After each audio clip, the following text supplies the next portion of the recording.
Welcome back नाज़रीन। मलिक साहब, आप बता रहे थे कि वो आपने रसीदें काटनी शुरू की। सर वो फिर ऐसे था कि वो उस वक्त रिटेल का बिजनेस बड़ा अच्छे प्रॉफिट्स पे था। अच्छा। तो वो एक ओजीएल के लाइसेंस होते थे, लाइसेंसिंग का जमाना होता था, कैटेगरी इंपोर्ट लाइसेंस होते थे। क्या OGL mean ordinary general licence? वो बचपन में हम देते, वो उस वक्त आप मतलब लाइसेंस लेता, लाइसेंस राज था, लाइसेंस रहा था। अब कराची से भी कोई चीज ले आते, मुझे इतना याद था कि अगर आप 50,000 की कराची से सामान भी ले आए तो उसमें आपको 20-30% का मार्जिन मिलता था। अच्छा। अब तो जो 2% की कंपटीशन बहुत कंपटीशन था, वैक्यूम था। हाँ। तो मेरे वाले साहब जब कभी कहते पुत्र $4 की कमाई भी चाहिए, इसको बचा के रखना। जब हमने कमाया था शेयर सोया हुआ था। अच्छा। तो हम उसके पास से ले आते थे। तो अब वो मुझे अच्छी तरह याद है, 4 साल पहले वो फौत हो तो मुझे उन्होंने एक नसीहत की कि बेटा एक बात सुन लेना। उस वक्त ये सारी चीजें मैंने सेलमैन ने की, मेहनत की, $4 की कमाई इसमें है। तो अब इस वक्त 78 का डॉलर है। तो तुम कम से कम बैंक के क्लचिस से फारग हो। पर्सनल गारंटी हुई, मॉर्गेज प्लस हाइपोथिकेशन वगैरह। अच्छा। तो इसको दोबारा तुमने इसमें दिया तो तुम इस पजल्स में फंस जाओगे। तो 3 चीजें 5-6 जिंदगी में मुझे याद कि कहीं कि बैंक से बचो, बैंक से बचो। अच्छा। बैंक के जितने भी है, बैंक से तुमने कर लिया है, अब ये सारा क्लियर हुआ। पर्सनल गारंटी, मैं उनका शुक्र हूँ कि मैं कुछ उनमें समझे कि बैंक में पर्सनल गारंटीज भी नहीं है। अच्छा। आप जस्ट इमेजिन के एक आदमी आपसे एंटरप्रेन्योर, तो आपकी बिजनेस मोर और लेस एक्विटी फाइनेंस होगी, क्योंकि शुरू में प्लो बैक किया ना बैंक को, अपना ही पैसा बीच में रहने दिया। ठीक ठीक। निकाला नहीं ना। जितना मीठा डालोगे, शहद डालोगे, उतना ही होएगा ना। तो एक तो ये है कि आप अपने कारोबार में खुद ही अपनी गुलारी मारते हैं। ठीक है, तरीके से आप ले। तो उसमें कुछ ऐसा हुआ कि फिर एकदम ड्रॉप स्लम्प्स आ गए। अच्छा। वो बिजनेस हमारे गए, ऑटो पार्ट मार्केट शहर में। किस ईयर की आप बात अब कर रहे हैं? ये मैं 60s में जब आया, 60s की, जब मैं अपना 62 में से जब स्कूल फिर कॉलेज में आता था तो वाले साहब के पास जाता था। मुझे ट्रेनिंग प्रोसेस से, वो ट्रेनिंग प्रोसेस में उन्होंने रखा, क्योंकि मैंने गेम्स भी नहीं खेलता था। It was compulsory for me to go down to my office of the showroom. उस वक्त था ऑन द जॉब ट्रेनिंग थी, ऑन जॉब ट्रेनिंग में रखा उन्होंने मुझे।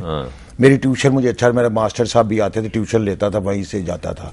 तो I used to go in the evening with my father. तो डिड यू एंजॉय इट, या आप समझते थे कि यार बाकी लोग क्रिकेट खेल रहे हैं और मुझे यहाँ फंसाया हुआ है? नहीं, वो मेरे दोस्त के बड़े, मैं वो कंपैरिजन करता हूँ।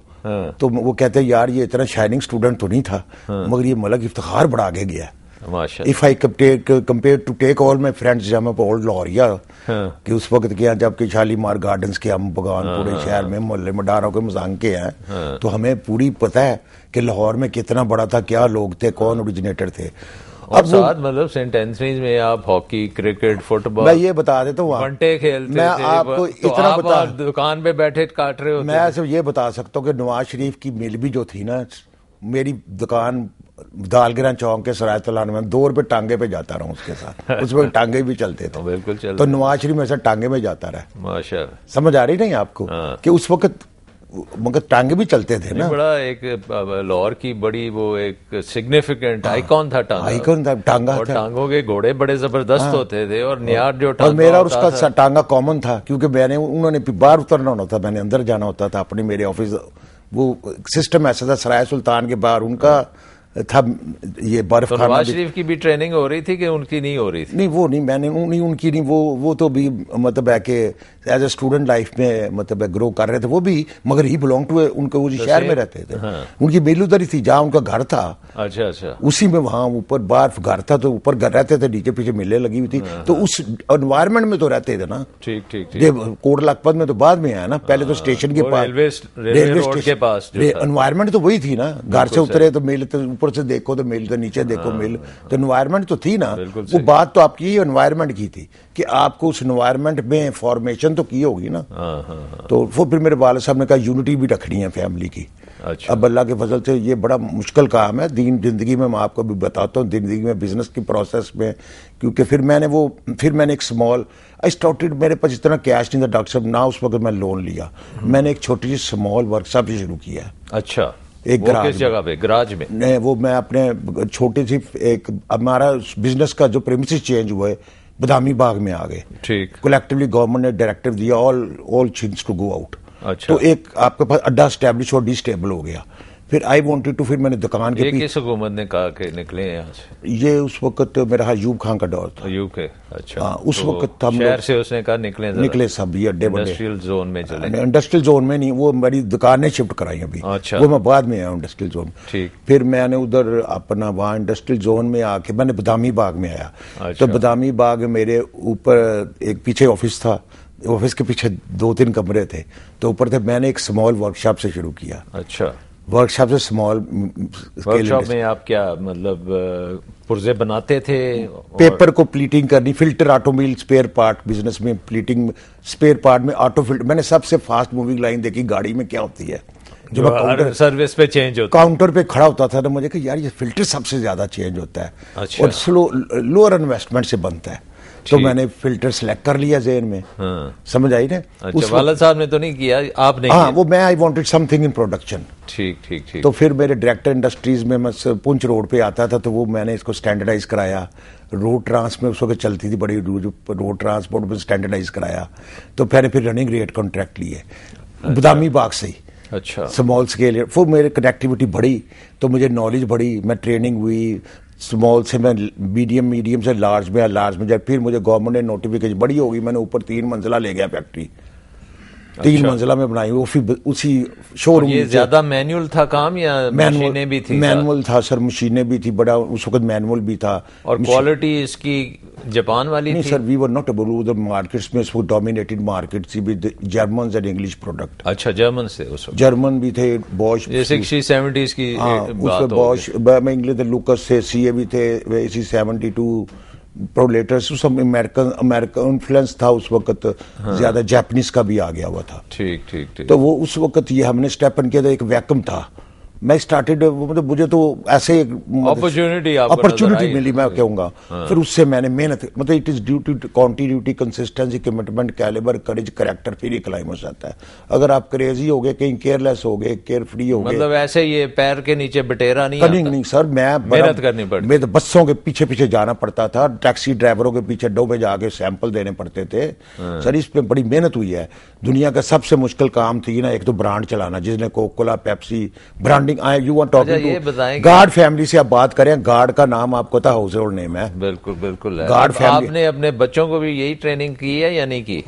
बच्चों, अब आपका ये है कि बच्चों में जो है, अल्लाह के फजल से सारे बाहर से पढ़ के आए हैं। अच्छा। जो कोई मिगल से आया है, कोई लंकाशायर से आया, कोई ऑक्सफोर्ड से आ रहे हैं, कोई कंसेप्ट यूनिवर्सिटी से, अमेरिका से आ रहे हैं। बट उनको आपने दुकान पे नहीं खड़ा किया? वो दुकान पे आए नहीं ना सर। वो फिर मैं लार्ज स्केल इंडस्ट्री, फिर मुझे डायरेक्टिव आया कि आप वादा रोड पे बाहर निकले।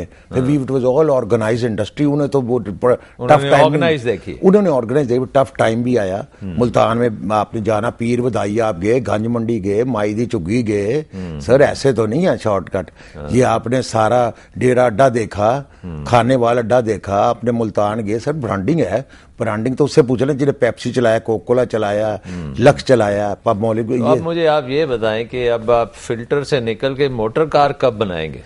सर मैं अल्लाह के फजल, जब आपको देख लें कि हमारे गार्ड ऑटो जोन है, हम फैसिलिटेशन कर रहे हैं, गाड़ी खड़ी करें, आप अंदर चले जाएं, फिल्टर ऑयल। और now we are coming to guard. हम फिल्टर से लुब्रिकेटिंग ऑयल में आए हैं, लुब्रिकेटिंग से हम ब्रेक ऑयल में आए हैं, ब्रेक ऑयल से हम गार्ड ग्रीस में आए, पॉक्सीज में आए हैं, पॉलिशेज में आए हैं, अब हम रिकॉर्ड रेडिएटर कूलेंट में आए हैं। अब वो हम इसमें अपने ऑटो स्पेयर पर, मैं OEM मैन्युफैक्चर हूं इस वक्त, स्टैंडर्डाइज हूं, Toyota, Ford, fiat, Suzuki, Honda, Toyota, ये जितनी भी गाड़ी जो हिंदुस्तान से हम खोल रहे हैं, ये आपका माल वहां जा सकेगा या मुश्किल होगा? सर इंशाल्लाह जाएगा, मगर उनको हम ये कह रहे हैं कि जैसे आपने अच्छा इंपॉर्टेंट समझा कि जैसे मेडिसिन और ऑटो पार्ट, हमने आपको पता, मैं 4 कंट्रीज में जब बात करते हो, ये कनेक्टिविटी हम बनाना चाहते हैं कि मुल्क में अमन, अमान, भाईचारा रहे। हमारे पैगंबर भी, हमारे रसूल वसल्लम भी, अल्लाह ताला के भी फरमान है कि रमसाएगिरी से तल्लुकात अच्छे करे। कोई मतलब हमें बचपन से अचीव कोई नहीं, 50-60 साल से लड़ाई झगड़े से हमें, सही है, हम गवर्नमेंट है, गरीब मुल्क है, इधर भी गुर्बत खत्म हो, उधर भी।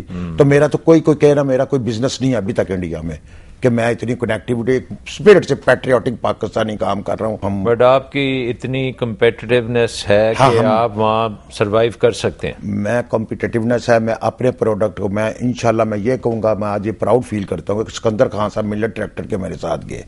वो भी ऑटोमोटिव इंडस्ट्री, ट्रैक्टर इंडस्ट्री के जायंट हैं पाकिस्तान के, मैसिव फर्गूसन मिल्लत वाले। तो दिल्ली में हम थे, तो उसने खड़े होकर कह दिया कि हम अगर आप हमें ये टैरिफ बैरियर्स वगैरह खत्म करें तो let us come to a win win situation. तो मैं आपको कमिट कर सकता हूँ, I am very comfortable in marketing your tractor in your country. This is still he holds that word with me. और क्यों? बिकॉज उसने 95% डिलीशन कर दी मुल्क में, मकामी तौर पे वेंडर चीज बनाई है। तो मैंने उसको कैटेगरी बड़ा उंगली उठा के उसने कहा, and I witness to that कि अगर मैं भी आज वही सिचुएशन में हूं कि अगर मैं अच्छा बेटर क्वालिटी बनाऊंगा, इकोनॉमी ऑफ स्केल्स बनाऊंगा, प्रोडक्ट की प्राइस कॉम्पिटिटिव रखूंगा, उसके कुशन दूंगा, मगर इसमें हमारे मैन्युफैक्चरों का कसूर नहीं। आज तो मैंने आवाज लगा दी कि मैं कम्पीट कर सकता हूं। अगर मुल्क मुझे बिजली नहीं देगा, गैस नहीं देगा, लॉ एंड ऑर्डर नहीं देगा, पॉलिटिकल वाइब्रेशन नहीं देगा, अगर हमारी विजिटर जो है, इंटरनेशनल ट्रैवलिंग जो है, मार्केटिंग चेक्स होंगे, जो एक्सेस जो है वो लगेंगे, लोग नहीं आएंगे, फिर हमारी जोग्राफिकल। तो ये आप कह रहे हैं कि इस वक्त अब डिपेंड करता है कि पाकिस्तान का जो इन्वेस्टमेंट क्लाइमेट है, जी हाँ जी, एक तो रेगुलेशंस और टैक्सेस और आपका जो ये इंफ्रास्ट्रक्चर है, हुकूमत की पॉलिसीज, ये सारी चीजें अब होंगी तो आप मुकाबला कर सकते। दंगल में फिर ही आएंगे ना, दंगल में आप जाएंगे तो आपके पीछे ये पूरी सपोर्ट होनी चाहिए। तो आप मॉरल फिर ही बैलेंसिंग करेंगे, फिर मॉडर्नाइजेशन फिर करेंगे, रिसर्च एंड डेवलपमेंट फिर करेंगे। अब मार्केटिंग करें, हम कर सकते हैं उनके साथ, जैसे टेक्सटाइल वाले हैं। अब माशाल्लाह लाइफस्टाइल शो हुआ है, और मैं कह रहा हूँ बड़ा इमेज बिल्डिंग हुई है, उधर ही था कैड शो भी उन्होंने किया, ये किए। और मैंने इरफान साहब से मैं जरा बात बढ़ाने के लिए, इरफान साहब ये जो बातें अब हो रही हैं, क्या पाकिस्तान में एक रियलाइजेशन है कि पाकिस्तान की तरक्की जो है वो इंडस्ट्रियलाइजेशन से होगी? डू यू थिंक कि ये हमारे थिंकर्स और हमारे जो लीडर्स हैं, पॉलिटिकल लीडर्स या पॉलिटिकल पार्टीज, क्योंकि यहाँ हर वक्त यही कहते हैं जी हम एग्रीकल्चरल कंट्री हैं और एग्रीकल्चर बट डेवलपमेंट, और जो आपने अगर पावर एक बनना है तो इंडस्ट्रियलाइजेशन के बगैर नहीं हो सकता। तो डू यू थिंक कि इस मुल्क में वो रियलाइजेशन है कि हमें इंडस्ट्रियलाइजेशन करनी है और उसके लिए प्राइवेट सेक्टर को आगे रखना है? डॉक्टर साहब, मैं समझता हूँ कि पिछले चंद सालों से तो ये रियलाइजेशन नहीं है बिल्कुल भी। और डेफिनेटली सर आपने कहा, पूरी दुनिया में एक ग्लोबल फिनोमेना है, सिनेरियो यही है कि जहाँ पे भी दुनिया में जिस कंट्री ने भी तरक्की की, इंडस्ट्रियलाइजेशन ही की वजह से या इंडस्ट्री को रिवाइव करने की वजह से ही उन्होंने इकोनॉमिक बूम जो है अचीव किया, इसमें तो दो राय नहीं है। लेकिन हमारे यहाँ पिछले 4-5 सालों से जो मैं देख रहा हूं, अगर आपने रेटिंग करनी है वो कि लेट से आप कहते हैं कि जी एक एडवांस कंट्री लाइक अमेरिका, वहां का इन्वेस्टमेंट क्लाइमेट अगर 100 नंबर उसको 100 में से 100 देते हैं, तो उस लिहाज से पाकिस्तान को आप 100 में से कितने देंगे? मैं तो आई वुड रैंक 50 नंबर, 50 या 15। मैं 40 से 50 से ऊपर मैं नहीं दे रहा। मलक साहब तुसी कितना दोगे? सर वो आपने कहा नंबर, मगर ये बता दें कि अमेरिका भी जो ना उसका जो सक्सेस रेट है ना, ऑस्ट्रेलिया का जो है वो 11% है। ये आगे मैंने एक रिसर्च रिपोर्ट देखी थी, तो अमेरिका के 8% है। तो हमारे जो हमारे एंटरप्रेन्योर है, जिनके बेचारों के लाते बांध के, हाथ बांध के आप उनसे एक्सपेक्ट करते हैं रिजल्ट, तो हमें इस एनवायरनमेंट में इस चोकिंग से अपने आप को जो हमने एग्जिस्ट कर रहे हैं, तो आपके तो इस आप मतलब तगड़े हो गए और भी बिकॉज ऑफ दिस चोक। एक छोटा ब्रेक लेता हूं, तो फिर Irfan you will have to explain कि ये जो आपने 50 नंबर का है, इसमें आइडेंटिफाई कि क्या क्या चीजें हैं जो आपके लिए बहुत ज्यादा रुकावट डालती हैं। Will take a short break.